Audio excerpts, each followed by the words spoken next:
के दामन से है। हाँ, अगर किसी औरत के 8 बेटे भी हों, जब तक शोहर मौजूद होता है ना तो घर में सब्जी बनती है। तो 8 बहुएं कहती हैं अम्मा क्या बनेगा, तो जो ये 70 साल की बूढ़ी कहती है वही बनाया जाता है।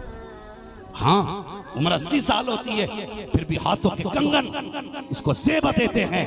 अल्लाह अकबर, ये बताते ये किसी की बीवी है, इसके दुपट्टे के रंग बताते हैं इस पे किसी का साया है अभी। मगर पूछ उस खातून से जिसके घर में 8 बेटे 8 बहुएं तो हैं, कल तक जिसकी हुकूमत चलती थी, जब से शोहर गया है पता क्या हुआ।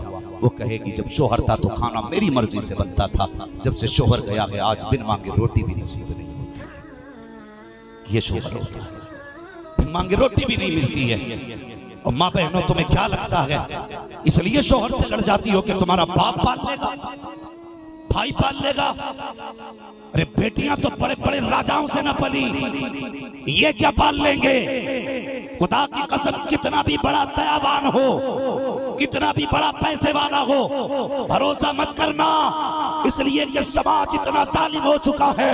उस वक्त तक एक वक्त की रोटी नहीं देता जब तक रोटी के बदले में बेवा के कपड़े नहीं उतरवा लेता। तुमसे भी गुजारिश करूंगा, बच्चियां जवान हो, शादी करने में ताखीर न करना, शादी करने में ताखीर न करना। कहीं ऐसा ना हो तुम मर जाए, बेटियां जवान घर छोड़ गया। हर उठने वाला हाथ मदद के लिए नहीं आता, कुछ हाथ कपड़े उतारने भी आया करते। इसलिए घर जैसा भी मिले दीनदार देख के बेटी के हाथ भी लेकर जाना, वरना तुझे नहीं पता तेरे बाद तेरे यतीमों का हाल क्या होगा, तेरे बाद तेरी बीवी का हाल क्या होगा। अपने जीते जी खुदा के वास्ते अपना ये काम कर जाना। माँ बहनों, कभी शोहर को ताना न देना। हमने तो यहाँ तक देखा है, जब शोहर चले गए ना, जब खातून सफेद कपड़े पहन लेती है, भी पूछ जाके वो कहे कि सिर्फ शोहर का जनाजा नहीं उठा, बल्कि जनाजे के साथ साथ मेरी हजरतों का भी जनाजा निकल गया, हजरतों का भी जनाजा निकल गया है।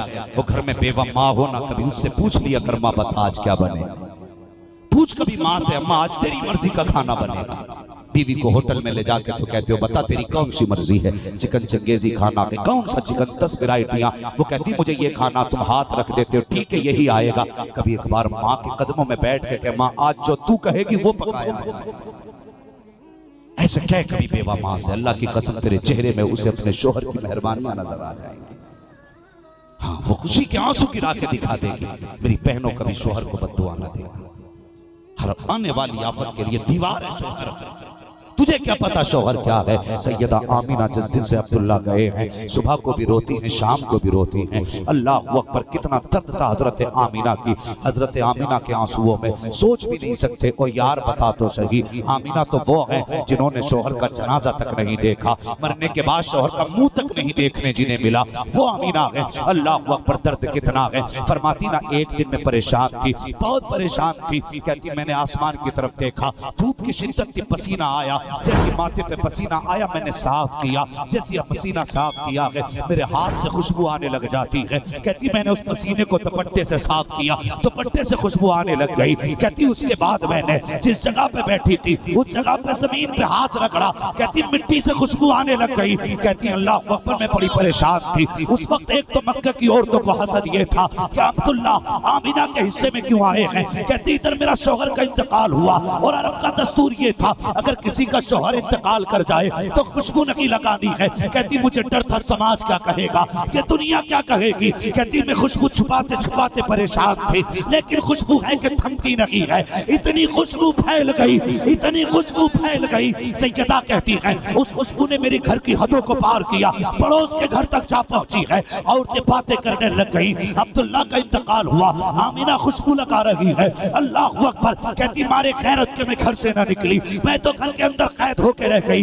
एक दिन हजरत अब्दुल मुत्तलिब काबे का तवाफ कर रहे हैं, कुछ लोग इकट्ठे होके आए। कहते अब्दुल मुत्तलिब आज तक किसी में हिम्मत न थी जब तुम्हारे सामने कोई बात कह देता, लेकिन आज बात बर्दाश्त से बाहर हो गई है, इसलिए आपसे कहना पड़ रहा है। का कौन सी बात है? का अब्दुल मुत्तलिब बताओ तो सही, क्या कुरैश का ये दस्तूर है कि नहीं? का कौन सा दस्तूर? का अगर किसी का शौहर इंतकाल कर जाए तो औरत खुशबू नहीं लगाती है? कहा यही दस्तूर है। का सबके लिए है? का तो कहा फिर तुम्हारे घर की बहू आमीना खुशबू क्यों लगाया करती है।